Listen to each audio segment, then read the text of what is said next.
These days, more and more movies are being made from books. Books like The Hunger Games, Divergent, Harry Potter, The Maze Runner. The list goes on and on. Some turn out better than their previously made books, but most end up falling short. Today we'll be exploring the advantages and disadvantages of the film adaptation for the book Into the Wild by John Krakauer. First, to start off with the disadvantages. In the book Into the Wild, John Krakauer uses several techniques to help the reader further understand Chris McCandless's thoughts and beliefs. A couple of examples are intertextuality and autorial intrusion.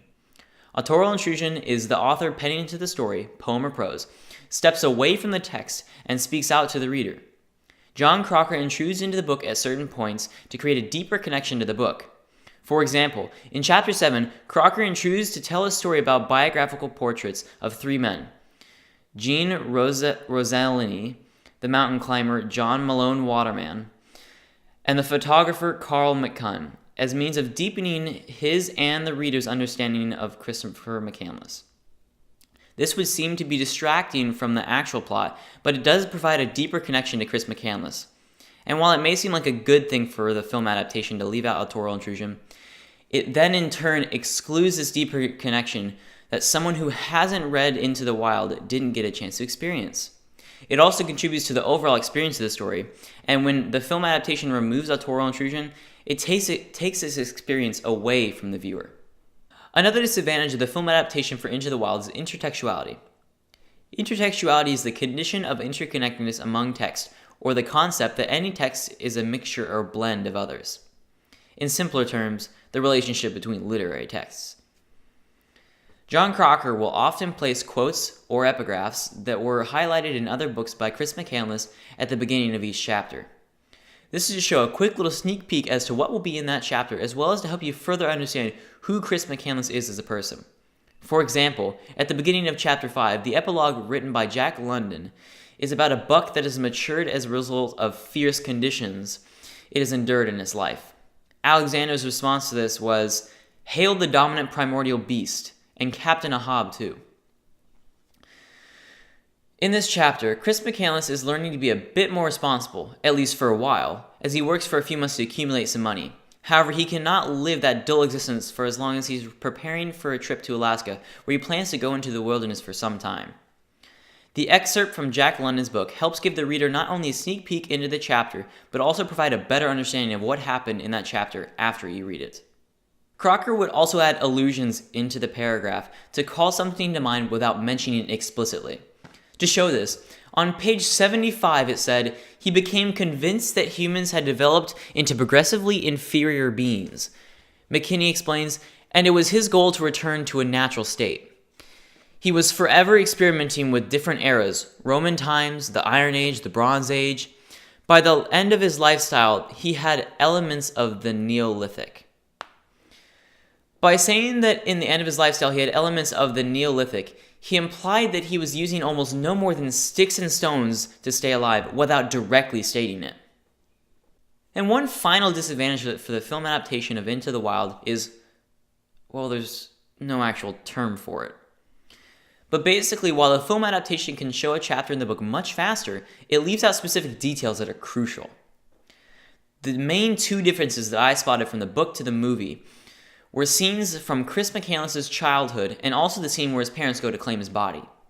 Not that these scenes would have added much to the movie, they just may have adjusted the viewer's feelings about Chris McCandless and also his parents. To sum up the disadvantages, I prepared a skit to help you see the disadvantages of the film adaptation for Into the Wild. The movie for Into the Wild is sometimes helpful, but sometimes you find yourself getting angry when they left certain scenes out of the book. And it may not even affect much, but it may make you feel differently about a certain character that you may not want to change your feelings or opinions on. Sometimes in down scenes of the movie, it may make you want to just give up and go back to the book. This is where there's more detail and things that are interesting. Now that you've seen this other skit, I hope I simplified what I previously told you about the disadvantages of the film adaptation. Now for the advantages. First off, the film adaptation does a really good job of visualization. Film adaptations help the viewer visualize what the setting is. For example, I originally thought the bus was in more of a thick and large forest. The film adaptation helped me realize that this bus was on a small hill in not so much of a forest. The film adaptation helped me realize this, and it's a really big advantage of film adaptations. Not only this, but all film adaptations are generally more visually appealing than a manila piece of paper with black words printed on it. Yeah. Another related topic is, well, there's no actual term for this one either. But film adaptations are generally more captivating. While in the books there can be more boring scenes where not much is happening, film adaptations help keep the viewer engaged so they keep on watching. While throughout the book, Crocker does do his best to keep the reader engaged, I can't help but notice when the book was less of a page-turner in Chapter 7 when it was just him talking about Chris McCandless getting his job in Carthage. But that's just my opinion. However, during the movie, I felt mesmerized during every scene, whether it was more of a boring scene or not. I felt like I never wanted to switch tabs to YouTube or something else. And our final advantage is popularity. A movie is a great way for a not-so-popular book or story to become much more well-known. When the movie trailer for Into the Wild started coming out in late 2007, Google started getting way more hits on the book Into the Wild. It ended up spiking a couple months after the movie was released. Even though after that point, the hits on the book Into the Wild never reached that same point again, it did after a couple months. It stayed fairly consistent. To sum up the advantages, I prepared a visually appealing skit to help you see the advantages of film adaptations. While the book is great and all, the movie has its perks as well. Not only does it help you see the scenes in a whole new way, but it also just keeps you sitting there like, whoa, all entranced, and you almost never want to look away. All on top of this, its benefits is that the author, since this new and entrancing movie, is making people think more and more about the book and go, maybe I should buy the book and see how it is.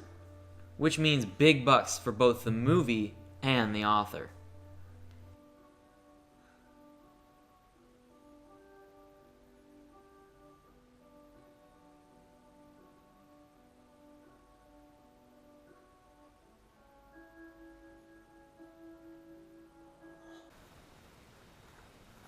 And sometimes the book can be really frustrating.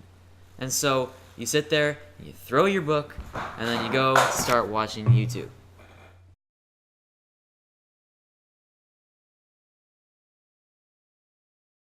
Now that you've seen this other skit, I hope that I simplify what I told you previously about the advantages of the visually appealing film adaptation for Into the Wild. In conclusion, while both the book and the film adaptation for Into the Wild have their pros and cons, there is no clear winner. But in my opinion, I would have to say that a film adaptation is the best of two. Since why read a book when a film adaptation could show you in a more visually appealing way and in a much shorter amount of time? Although, a book does provide more detail that helps me understand Chris McCandless on a deeper level than a film adaptation can. See my point? Film adaptations are really good for visualization, promoting a book, or presenting a book that took you a couple weeks to read in a film adaptation that shows you in a measly 2 hours. On the other hand, a book itself is really good at providing details and ideas that just simply cannot be shown in a movie or a film adaptation. In the end, it's all in a matter of opinion. I hope this video helps you better understand the advantages and disadvantages of the film adaptation for the book Into the Wild by John Krakauer. Thanks for watching.